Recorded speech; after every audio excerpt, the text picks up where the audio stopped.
Ce que je vais faire, c'est quand je vois donc là après, ça revient après. troisième, ouais. Voilà, c'est l'objectif, le contrat est rempli, c'est la première ligne, on fait pour les trois, donc voilà, maintenant la course c'est autre chose, hein, ça va rester dedans encore.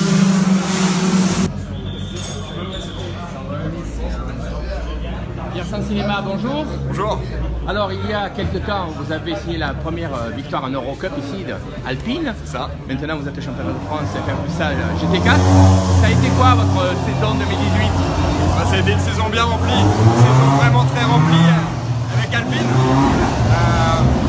J'ai couru seulement sur des Alpines, donc l'Alpine Cup d'abord, puis maintenant l'Alpine GT4.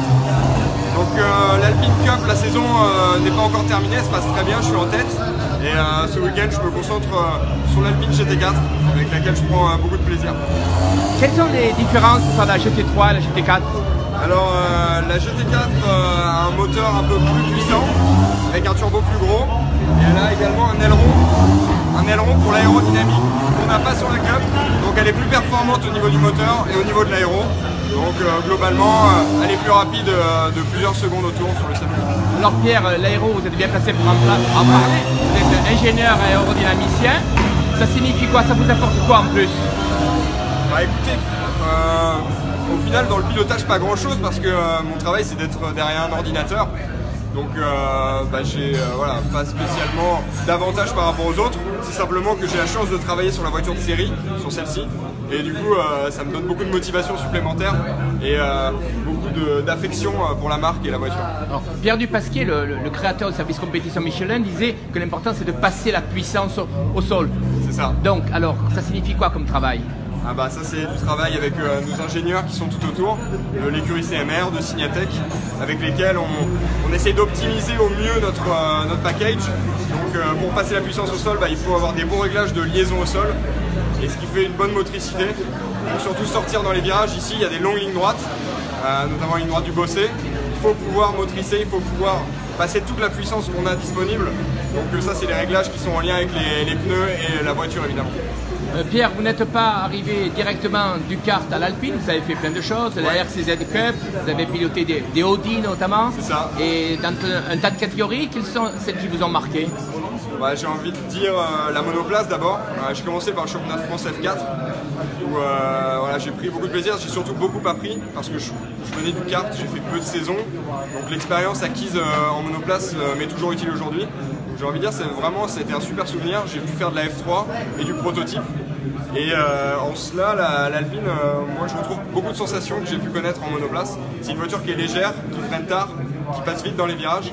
Donc voilà, je peux appliquer ce que j'ai pu apprendre dans le passé en étant jeune, plus jeune. Alors, et vous avez aussi goûté à la FFSA Academy. Voilà. Vous en avez quel souvenir? Un très bon souvenir, je me suis battu en 2011 pour le titre de champion de France, avec des pilotes qui sont aujourd'hui en F1 comme Pierre Gasly ou d'autres pilotes qui courent dans des grandes catégories comme Andrea Pizzitola ou Mathieu Vaxivière. Donc voilà, ça reste un très bon souvenir, une très bonne expérience. Et encore une fois, je me sers encore de ça aujourd'hui dans les courses et dans les essais. Un podium des Dijon-Prenois, une victoire à Manicourt. La voiture est très concurrentielle face aux Porsche et aux autres stars du GT4. Oui, c'est sûr qu'elle a des caractéristiques techniques qui sont différentes. Elle est peut-être un petit peu moins puissante que les autres, mais dans sa configuration technique, dans sa légèreté surtout, c'est ce qui fait sa force. Et nous, c'est ce sur quoi on essaie de vraiment travailler pour en faire une voiture rapide et performante. Mais c'est clair qu'on n'a pas à rougir face aux Porsche, aux Audi, aux Mercedes qui sont des grosses voitures. Nous, avec entre guillemets notre petite Alpine, on arrive à les battre. Et voilà, c'est tout ce qu'on souhaite et c'est tout ce qu'on veut essayer d'apporter à la marque et à Alpine, d'essayer de battre les autres. Sans révéler de secret, 2019 pour Pierre San Cinéma et Alpine, ce sera quoi? Ce sera, pour l'instant c'est encore un peu tôt pour en parler, mais j'espère repasser par du GT4, peut-être le championnat européen, ce serait bien, et puis essayer de rêver plus loin, Le Mans, le LMS, ça fait partie de mes objectifs, et j'espère qu'ils pourront se réaliser dès l'année prochaine. Les 24 heures du Mans font partie de vos rêves? Voilà, le 24 heures du Mans c'est un de mes rêves de pilote, un de mes objectifs.